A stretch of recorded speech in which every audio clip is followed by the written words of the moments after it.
श्रीमती शालिनी मिश्रा। माननीय अध्यक्ष मैं पूछती हूँ, माननीय मंत्री जी का जवाब आया है और उन्होंने कहा है कि सिर्फ पूर्वी चंपारण में 12 एकड़ जमीन का अधिग्रहण बाकी है। मैं उसका करेक्शन करना चाहती हूँ। 541 एकड़ मैंने क्वेश्चन में कहा था, उसमें से लगभग 250 एकड़ जमीन अधिग्रहण हो गया।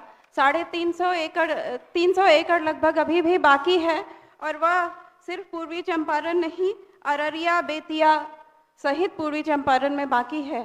तो मैं जानना चाहती हूँ माननीय मंत्री जी, ये जो गलत जवाब आया है उसकी जांच करवाएंगे और कब तक बाकी जमीन का अधिग्रहण करवा लेंगे? माननीय मंत्री पथ निर्माण विभाग शालिनी मिश्रा जी का। अध्यक्ष महोदय,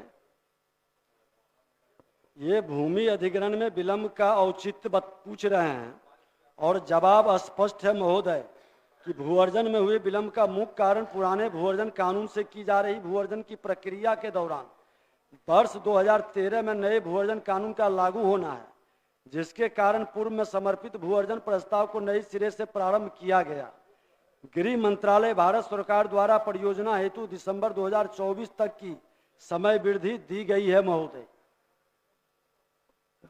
माननीय मंत्री महोदय से मेरा सवाल दूसरा था, चूंकि उन्होंने भू अर्जन की बात की है। 2013 से अब 2024 आ गया, 11 साल में अगर नियम बदला भी है 2013 में, तो सरकार को 11 साल क्यों लग रहे हैं नए भूमि अर्जन नीति के तहत भू अर्जन करने में किसानों से? ये मेरी समझ से बाहर है। क्या माननीय मंत्री जी इस पे प्रकाश डालना चाहेंगे? माननीय मंत्री बताया गया कि जब नीतिगत फैसला होता है और बदलता है कानून और प्रक्रिया, तो उसमें समय लगता है।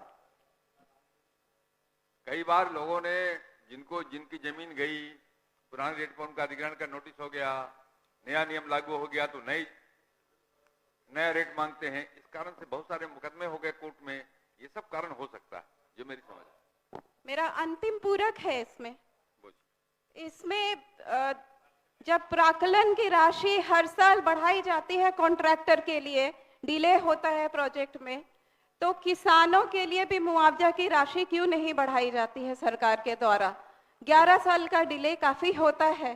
तो मैं माननीय मंत्री जी से जानना चाहूंगी कि इस पर भी विचार करना चाहेंगे ताकि किसानों को समुचित मुआवजा अभी के रेट पे मिले, जैसे कॉन्ट्रैक्टर को प्राक्कलन की राशि अभी के रेट पे मिलती है। जमीन अधिग्रहण की जो माननीय मंत्री माननीय सदस्य का चिंता उचित है महोदय। विभाग में इसकी समीक्षा कर करके वो अलग से एक डिटेल में लिख करके दे देंगे। हम समीक्षा कर करके फिर उनको अवगत कराएंगे। धन्यवाद।